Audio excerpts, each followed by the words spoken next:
I'm going to ask you a bit of a strange question. Have you ever seen yourself? Now, I don't mean looking at your reflection in a mirror or seeing pictures of yourself. I mean to ask, have you honestly seen yourself? You probably haven't, as it's near mathematically impossible. I'm asking this because I need to know. I need to know that I'm not alone in what I experienced. I need to know that someone else has gone through the very same blood freezing, chest aching fear that I have. I never did think something like this would happen to me. I vividly recall this happening on a July night about a year and a half ago. It had rained during the day. That, coupled with the increasingly hot weather, made for a miserably muggy night. Not to mention, it had fogged up to high hell. If you were outside, you'd be lucky to see more than 5 feet ahead of you. Despite that, it had begun to clear up as the night went on. Sorry, I'm digressing. The night, hot as a tea kettle at the peak of its use, had done much to keep me awake. I had decided to sleep without a blanket. There, I lay on my bed, warm, uncomfortable, and breathing as though I'd just come back from a run. I was stuck for a decent position to sleep in. My window had been left open for hours, the screen I left in place serving as a mesh barrier between me and the decidedly, quote unquote, uncomfortable outside. I think that window is what allowed me to hear it. Normally, people in my neighborhood go on walks during all times of the day. It doesn't matter what day or what time it is. If it's walkable out, someone is going to be walking. So then I didn't find it to be all that surprising when I heard the familiar noise of footsteps outside the window in the street. My room is located on the second floor, so the sound was a little less pronounced. But it wasn't something I needed to go out of my way to hear. I grabbed my phone from the nightstand and put on some music. At this point, it was 2 in the morning, and I was about ready to give an arm and leg to get some sleep. Even with the loud music blasting and likely damaging my eardrums, it felt like I was cut off from the world, if only temporary. As it was with most good things in the world, it didn't last. A mere few minutes into my listening, I heard something relatively close to me. If someone had done something in the streets, I, in my current condition, would be unlikely to hear it. But I, as sure as the sun rises, would hear something if it came near my window. And that's just what happened. Rather sharply, a rock smacked against the surface of my window. Of course, it didn't hit the screen, but rather the half of the window that was still glass.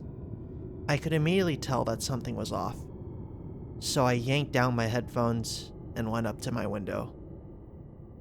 I wondered just who could be up at this hour, and more importantly, why, of all houses, they choose to throw a rock at mine. What I saw when I looked out into the street didn't scare me, per se. No, rather, it weirded me out a little. Someone was walking around in a slight circular motion while humming. I could make them out to be a male from the slight glow the streetlight gave off, but I wasn't able to discern much else. Weird, I thought. I moved away from the window and got back into bed. Suddenly, I wasn't feeling so restless anymore. Whatever that person had been doing outside, it had coincided with the sudden and heavy feeling of tiredness that overcame me. I closed my eyes and did my best to try to get sleep.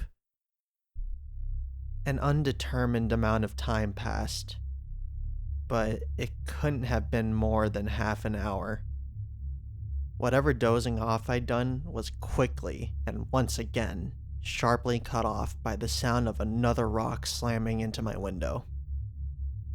This time, it wasn't a strange sense of curiosity that I felt as I got up and went to the window once more.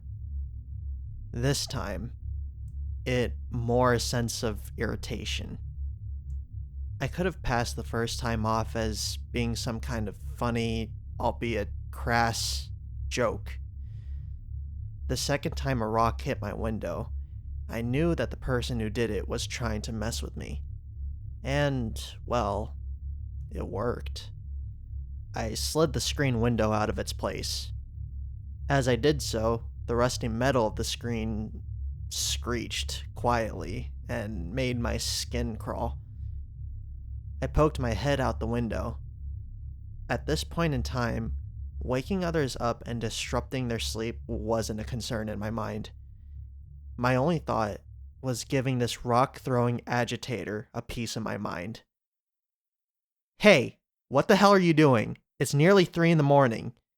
You got nothing better to be doing? I held off on being more explicit with my words, as I was still curious about why this guy was out there. He didn't reply with words.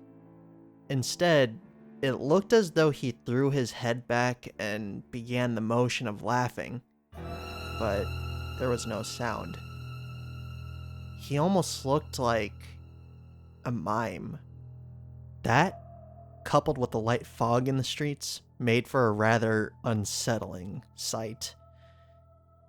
I wasn't outright terrified in this moment, but I'd be lying to you if I said that I wasn't a little unnerved.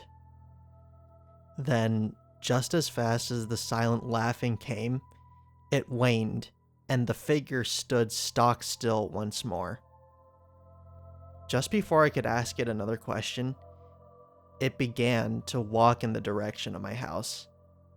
I began to back up, my uneasiness quickly rising into a more pronounced fear. That fear quickly dissipated when I realized it was walking up the same street in the direction of my house. It had just looked as though the man was coming near me. I waited until I couldn't see him anymore, and I retreated from the window. But not before sliding the screen back in place. I winced again as the old metal screeched.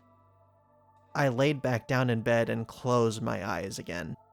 Soon, I found myself dozing off once more.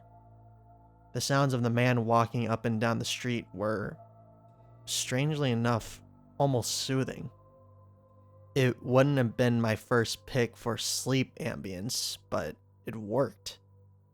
And I found that I was having a much easier time getting to sleep. Some time passed again. I wasn't sure how long it had been, but I knew that my waking up was no accident. That damned metal screeching wrenched me rather violently out of my short-lived slumber. I took a few seconds to register what was happening as I blinked the sleep and gunk out of my eyes. When it finally clocked, I panicked. Somehow, someone was at my second floor window, sliding the rusty metal screen to the side. I could only assume it was an attempt to get in my room. Panicking, I fumbled around the area near my nightstand until my hands found purchase on my lamp. Working my hands up the electrical brass device faster than I could ever remember doing so before, I flicked the light on and turned to face the person who was trying to make their way into my room. I nearly fell back into my nightstand. My panic had grown from a small attack of anxiety in my chest to a full-blown assault of mind-rending fear that cascaded from my brain down into my entire body. The person sliding the screen aside to make his way into my room was me. At least, it looked like me. His face was stretched into an eerie smile, and his head was shaking. Remembering what I'd seen him do before, it looked as though he was doing the exact same laughing motion.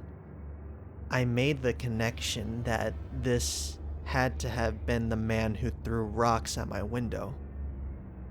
I wondered why he'd thrown the rocks, and more importantly, I wondered just why he looked like me.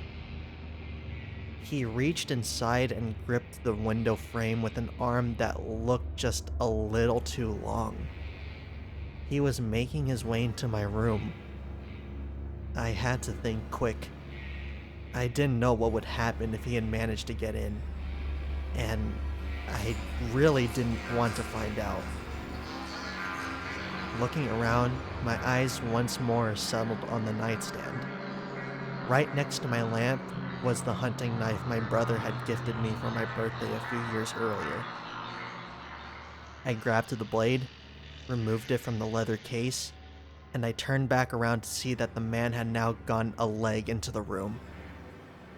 I was afraid that he might do something when I was using the knife, but it couldn't have been worse than what he may have been planning to do when he was fully inside. Stealing my nerves, I rushed forward and began to stab furiously at the head of the thing that looked just like me. I stabbed it over and over and over again.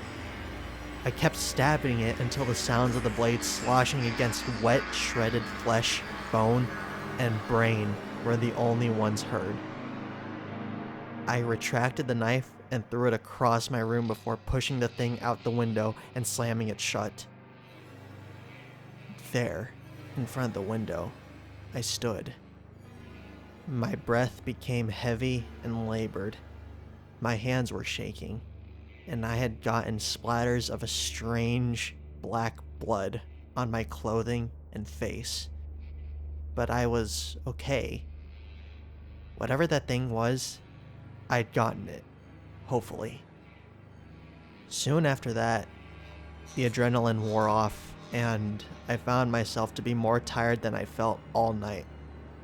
I tore off my dirty shirt and collapsed into the bed.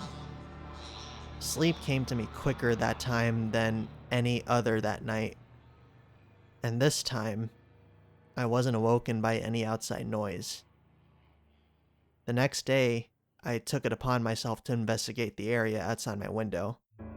I found two things of interest. On the outside walls of the house, leading up to my window, there were muddy scuff marks. That settled it for me. The thing had climbed up the wall. Somehow, that was the least terrifying of the two discoveries.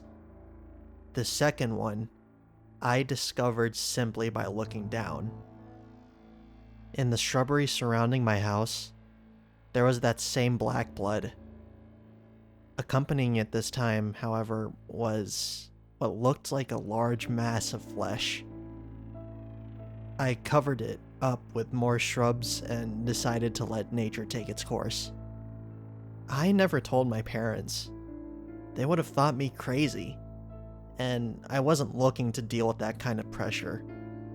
Not after what had happened to me that night. That was a year and a half ago. Since then, I haven't seen anything like what had attempted to come into my room that night. Though I still have questions. What was it? Why did it want to come into my room? Chief among those questions was the one regarding me. Just why did it look like me? That's the most unnerving part. Something that looked like me tried to come into my room for who knows what reason. It failed, but that doesn't change the intent. I don't think I'll ever know the cause of anything that happened that night, and I just have to be okay with that. It's not like I have any other choice, anyways. Still, I'm left thinking about one last question and a word of advice. Have you ever seen yourself? I don't mean to ask if you've looked into a mirror or at a photo. I mean to ask, have you ever seen someone that looks exactly like you? If the answer is anything but a resounding no, then there's only one piece of advice I can give you. Watch out if you do.